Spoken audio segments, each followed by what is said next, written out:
Friends, welcome to my YouTube channel Gopika kitchen Pavagada. ನಾನು ಇವತ್ತು ಮೀನು ಸಾರು ಮಾಡಿದ್ದೀನಿ. ತುಂಬ ಅಂದರೆ ತುಂಬ ಚೆನ್ನಾಗಿದೆ, ಟೇಸ್ಟಿಯಾಗೂ ಇದೆ.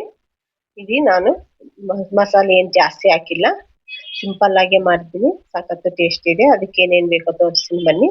ಒಣಗಿರೋ ಕೊಬ್ಬರಿ, ಮೆಣಸಿನ್ಕಾಯಿ, ಗಸಗಸೆ, ಸ್ವಲ್ಪ ಲವಂಗ, ಮೆಣಸು, ಒಂದು ಏಲಕ್ಕಿ, ಸ್ವಲ್ಪ ಚೆಕ್ಕ, ಆಮೇಲೆ ಶುಂಠಿ, ಬೆಳ್ಳುಳ್ಳಿ, ಈರುಳ್ಳಿ, ಅದಕ್ಕೆ ಸ್ವಲ್ಪ ಹುಣಸೆಹಣ್ಣು ನೆನೆಸಿಟ್ಕೊಂಡಿದ್ದೀನಿ. ತೋರಿಸಿರೋ ಮಸಾಲೆ ಎಲ್ಲ ಮಿಕ್ಸಿಗೆ ಹಾಕಿ ರುಬ್ಬಿಟ್ಕೊಂಡ್ಮೇಲೆ ಅದಕ್ಕೆ ಸ್ವಲ್ಪ ಧನಿಯಾ ಪುಡಿ ಜೊತೆಗೆ ಒಂದು ಸ್ಪೂನಷ್ಟು ಅರಿಶಿನ ಪುಡಿ ಹಾಕಿ ಸೈಡ್ಗೆ ಇಟ್ಬಿಡೋಣ. ಆಮೇಲೆ ಒಂದು ಅಗಲವಾಗಿರೋ ಪಾತ್ರೆ ತಗೋಬೇಕು ಮೀನು ಸಾರಿಗೆ, ಅವಾಗ ಚೆನ್ನಾಗಿರುತ್ತೆ. ಪಾತ್ರೆಯಲ್ಲಿ ಒಂದು 3 ಸ್ಪೂನಷ್ಟು ಆಯಿಲ್ ಹಾಕ್ಕೋಬೇಕು.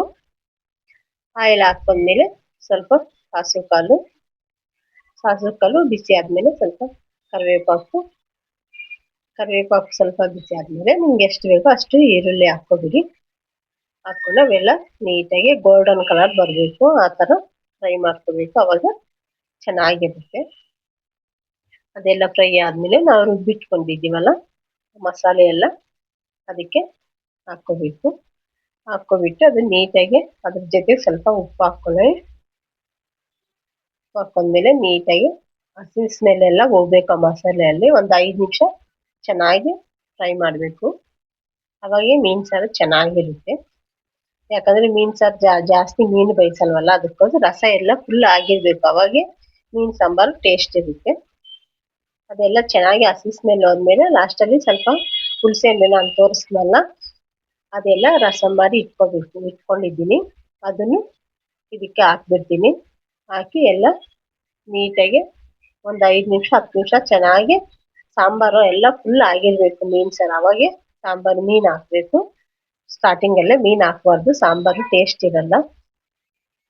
ದೊಡ್ಡ ಮಸಾಲೆ ಎಲ್ಲ ಹಸಿ ಸ್ಮೆಲ್ ಎಲ್ಲ ಚೆನ್ನಾಗಿ ಹೋದ್ಮೇಲೆ ಅದಕ್ಕೆ ಬಿಸಿ ನೀರು ನಾನು ಕಾಯಿಸಿಟ್ಕೊಂಡಿದ್ದೀನಿ. ಬಿಸಿ ನೀರು ಹಾಕಿ ಎಲ್ಲ ನೀಟಾಗಿ ಒಂದ್ಸತಿ ತಿರ್ಸ್ಕೊಬಿಡೋಣ.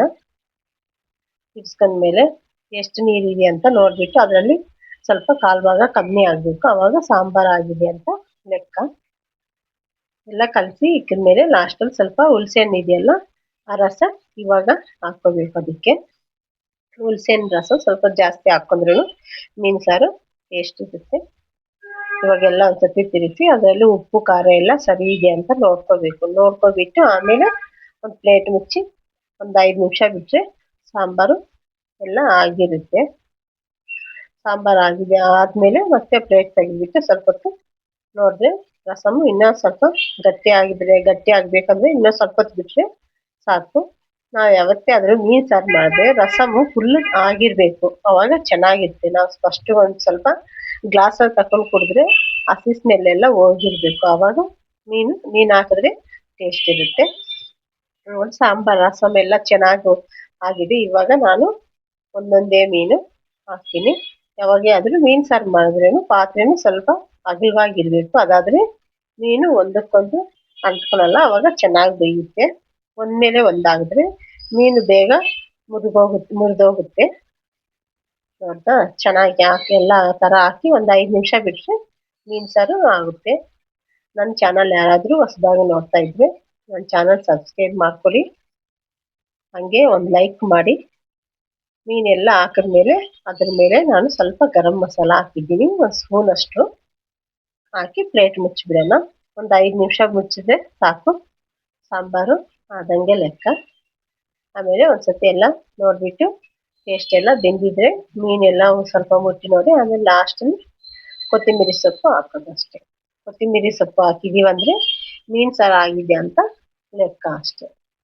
ಆಮೇಲೆ ಏನಾದರೂ ಒಂದು ಬಟ್ಟೆ ಅಂತ ತಗೊಂಡು ಒಂದ್ಸತಿ ತಿರುಗಿಸಿ ಇಕ್ಕಿದ್ರೆ ಸಾಕು. ಜಾಸ್ತಿ ಮೀನು ಸಾರು ಗಂಟೆಯಲ್ಲಿ ಸೌಟಲ್ಲಿ ತಿರುಗಿಸ್ಬಾರ್ದು, ಮೀನೆಲ್ಲ ಮುರಿದೋಗುತ್ತೆ. ಅದಕ್ಕೋಸ್ಕರ ಸಾಂಬಾರು ತುಂಬ ಅಂದರೆ ತುಂಬ ಚೆನ್ನಾಗಿದೆ. ನೀವು ಇದೇ ಥರ ಟ್ರೈ ಮಾಡಿ ಒಂದ್ಸತಿ ಕಮೆಂಟ್ ಬಾಕ್ಸಲ್ಲಿ ಕಮೆಂಟ್ ಕಳಿಸ್ರಿ. ಬಾಯ್.